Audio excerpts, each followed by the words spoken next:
Amén. Tenemos unos minutos para compartir. Amén.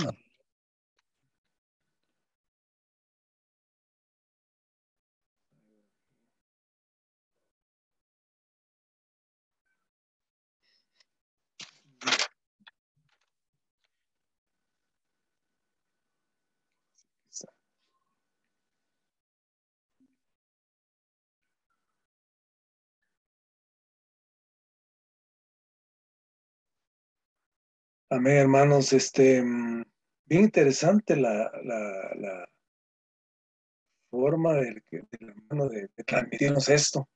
Nos hace luz, al menos a mí, me hace bastante luz sobre el Antiguo Testamento y el Nuevo Testamento. Nosotros hemos visto muchas veces los 10 mandamientos de una forma muy religiosa. Hemos visto esto todo el tiempo y se le da mucha importancia, definitivamente tiene importancia.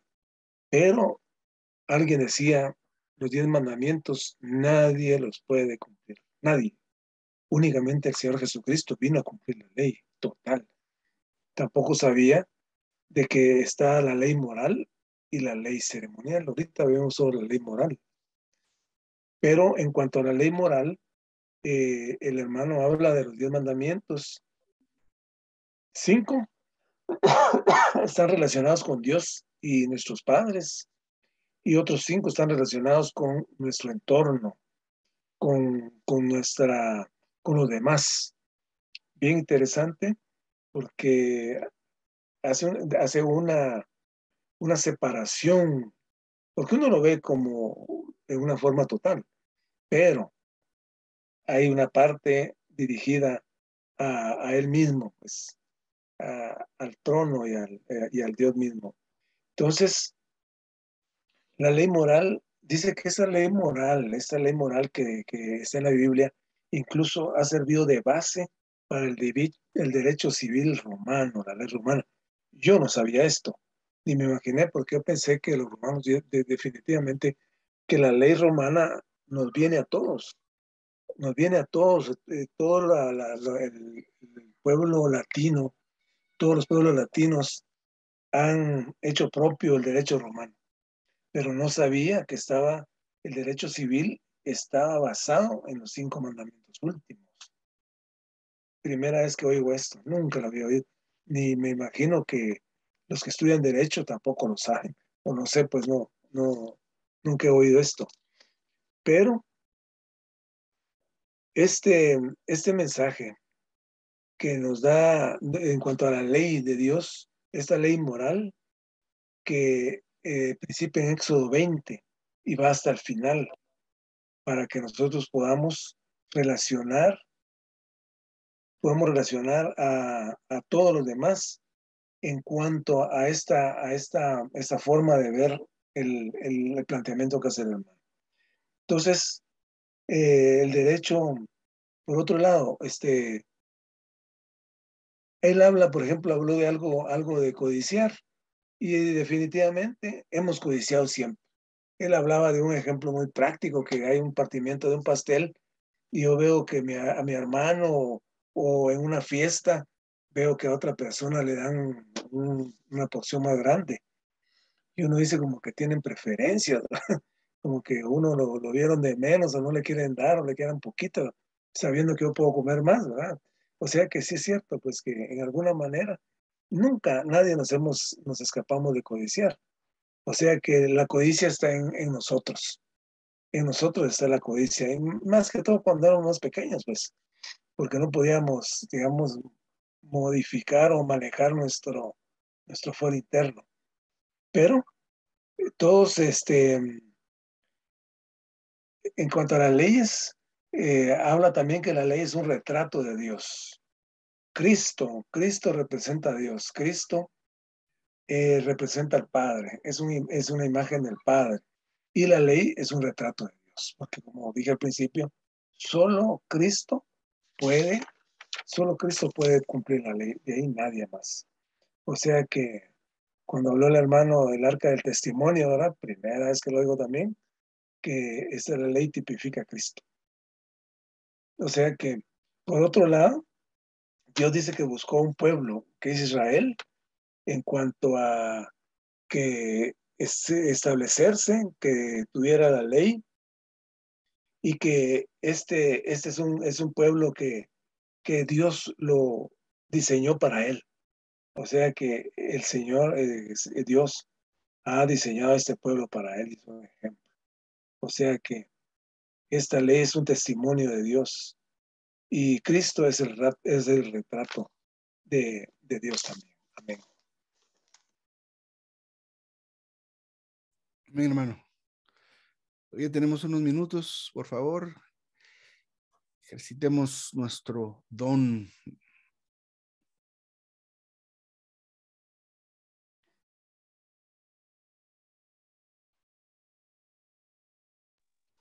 Amén, hermanos, por este compartir. Pues aquí nos habla acerca de la ley, ¿verdad? Y pues nos da todas estas ideas de la ley. En realidad, la ley lo que pretende es regular la conducta del hombre, hasta tal punto que, digamos, como decían anteriormente, ¿verdad? Hay personas que se dedican a estudiar el derecho. Y la idea es que la sociedad conviva, ¿verdad? De una manera pacífica. Pero ciertamente en la Biblia hay algunos libros que, digamos, nos dan mucho de lo que es de lo que es la ley, ¿verdad? Nos muestran lo que es la ley. Y una de las cosas que me impresionó mucho con respecto a esto es de que definitivamente bueno, muchas de las naciones, su derecho está basado en en estos mandamientos, ¿verdad? O en el derecho hebreo, se llama así. Tenemos el derecho romano, algunas leyes, digamos, de pueblos antiguos que están relacionadas directamente con la ley de los hebreos, ¿verdad? Que tiene que ver con los mandamientos de Dios.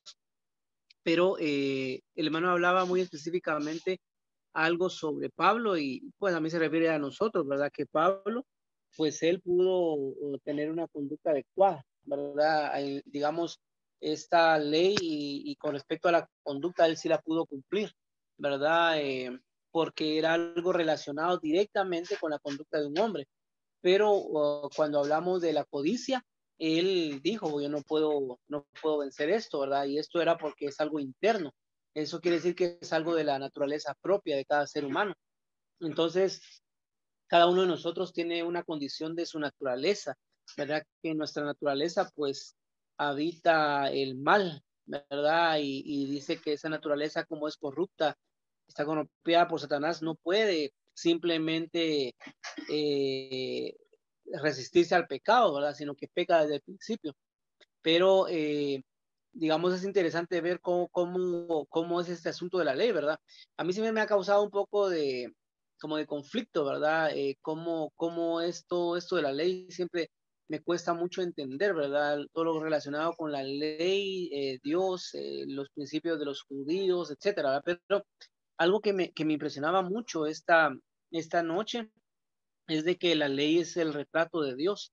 Y el hermano ponía el ejemplo ahí, cómo es que, digamos, si hubiera un hombre malo, ¿verdad? Trataría de hacer leyes a favor de esa maldad, porque lo que está haciendo es expresando la maldad de ese hombre.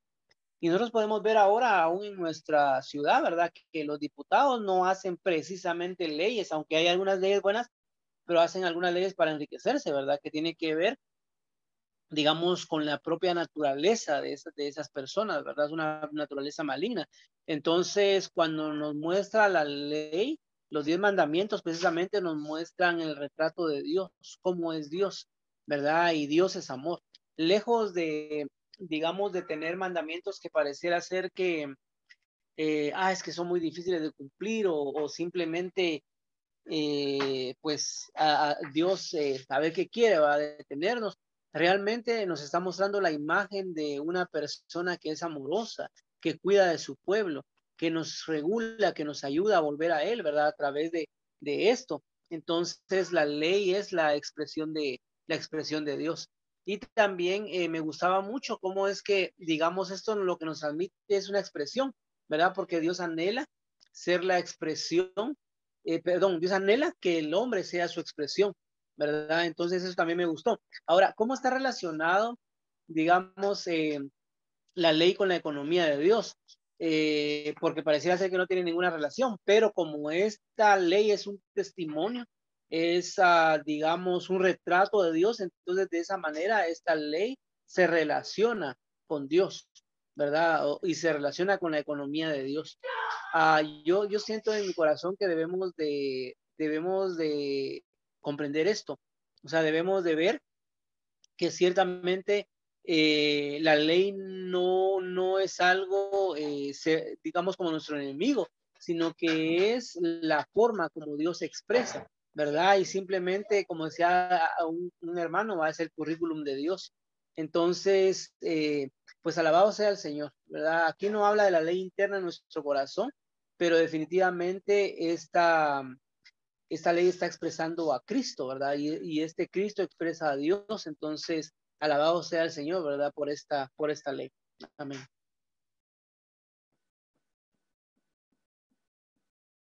Amén, hermano.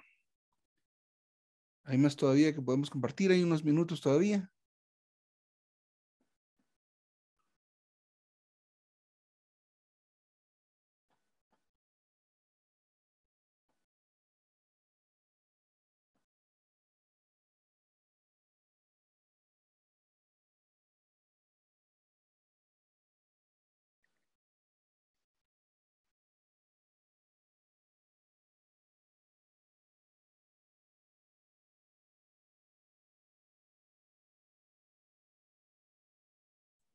Muy bien, tenemos aquí pues este mensaje. El título dice Vivir a Cristo para expresar a Dios. Y lo que nos presenta en primer lugar es la ley, ¿verdad? Y nos dice dos cosas acerca de la ley. La ley es el testimonio de Dios y me gustó eso, porque como Marvin nos explicaba hace un ratito acerca de los legisladores, eh, diciendo que el hermano pues habla de los legisladores en Estados Unidos, pero dijo él, si hubieran diputados malos, harían leyes para beneficiarse, porque las leyes que hacen habla de los que legislaron por ellas, ¿verdad? Los que las produjeron. Esto lo hace alusión porque la ley en la Biblia, los 10 mandamientos, bueno, la ley que no solo son los 10 mandamientos, pero la ley en la Biblia demuestra al creador de esas leyes, al que legisló por esas leyes. Y en este caso, el origen es Dios. Entonces, cuando vemos estos 10 mandamientos como parte inicial, llama la atención, ¿verdad? Que quién es el que, o sea, cuando vemos no hurtarás, no a esto, y honrarás a tu padre, y todos esos mandamientos, lo que hacen es mostrarnos al creador de esas leyes, ¿verdad? Por ejemplo, los primeros 5 mandamientos se refieren a la relación que tenemos con Dios y a nuestros padres, ¿verdad? Los 3 mandamientos, los 3 primeros están relacionados directamente con Dios, el cuarto con el día de reposo, el quinto con nuestros padres, y los últimos 5 giran en torno a la relación que tenemos con los demás. Entonces, en el primer punto, que la ley es el testimonio de Dios, los mandamientos nos hablan. Entonces, nos hablan acerca de Dios, cómo es que es Él, ¿verdad? Cómo es que se comporta Él. Si en el Congreso aquí tenemos leyes malas, como decía el hermano, que solo benefician a ciertas personas o para su beneficio propio, esas leyes hablan de los legisladores, pero esta ley es tan alta y tan maravillosa que se vuelve el testimonio de Dios. Y me gustó mucho porque ahora entendía por qué razón el arca se llama el arca del testimonio. Entonces, cada vez que por alguna razón leamos los mandamientos, vemos como la tarjeta de presentación de Dios. Entonces, la ley no es tanto para cumplirla, aunque se vuelve un ayo antes de ser salvos, pero básicamente nos habla de Dios, nos dice cómo es Él. También mencionó un tipo de Cristo y al final, pues, no hemos terminado el mensaje, pero va a hablarnos, o al menos en principio nos habló un poco cómo es que se relaciona con la economía neotestamentaria de Dios. Me llamó mucho la atención, ese es un asunto. El otro asunto es que Dice aquí el hermano que la ley de Dios comprende la ley moral y la ley ceremonial.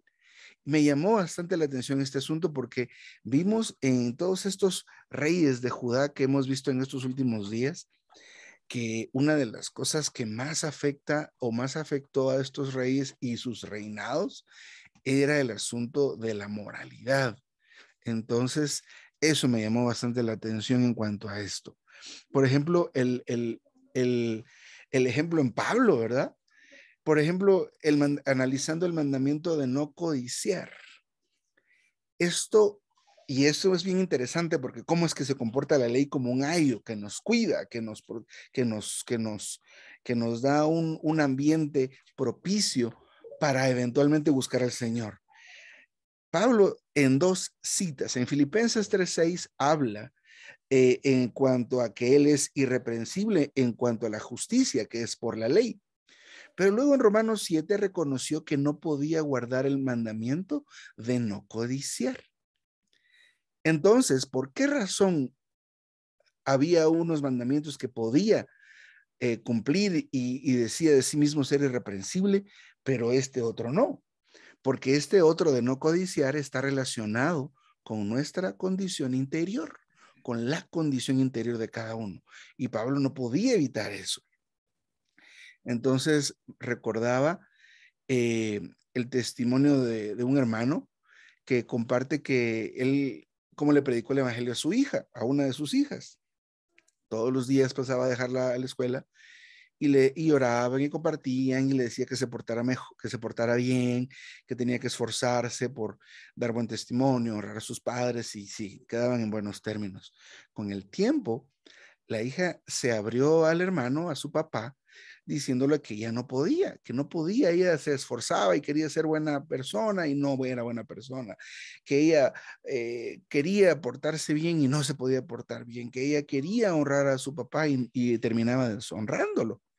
Entonces, esto es lo que causa la ley, pero la ley da la oportunidad, cuando nosotros nos enfrentamos con ese muro donde no podemos, Cristo es aquel que llega a dar esa capacidad dentro de cada uno de nosotros. En otras palabras, fue el momento propicio para predicarle el evangelio. Recibió el Señor la hija del hermano. Entonces, la ley lo que hizo es que la condujo por todo un camino, ¿verdad? Fue perfeccionada y se esforzó, pero llega un momento donde ya nuestro esfuerzo es fútil, ya no se puede, ya no funciona para poder tener una vida apropiada. Entonces me llamó la atención y lo relaciono con esta expresión, con este asunto en cuanto a la condición interna, porque miren, hermanos y hermanas, nosotros somos el producto de lo que hemos aprendido en nuestra vida, pero también de lo que recibimos como herencia, rasgos del carácter y también pues lo que somos nosotros mismos, ¿verdad? Pero todo eso que somos nosotros a veces no nos lleva a llevar una vida victoriosa, una vida en paz, sino pues puede que seamos conflictivos y demás cosas. Esa es nuestra condición interior. No todos somos iguales, pero es interesante ver esto en cuanto a la ley. Para eso sirve la ley. Y la ley, pues, es esta tarjeta de presentación de Dios. Eso es la ley. No estamos diciendo, ni estoy diciendo que no hay que obedecer estos mandamientos propiamente. Decir, pues, si usted dice que no hay que obedecerlos, pero entonces, ¿qué, verdad? No. Lo que pasa es que los 10 mandamientos se vuelven en un momento algo imposible para nosotros. Tal vez usted puede decir, bueno, ¿cómo estaremos con respecto a no dirás falso testimonio, no dirás mentiras? Nosotros a veces simplemente exageramos algo y eso ya es una mentira.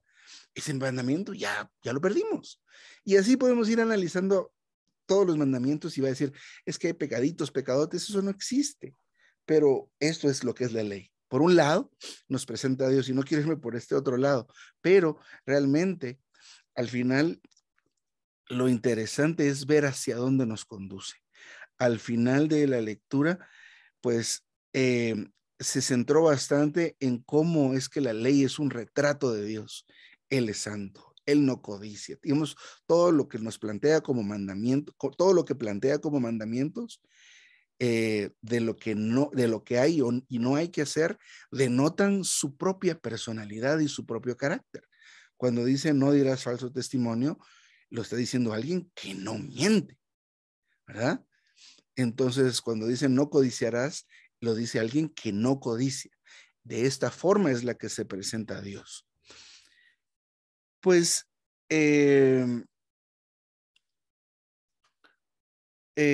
pues no sé si alguien más quisiera mencionar algo, decir algo aquí al final. No fue una lectura tan larga esta noche.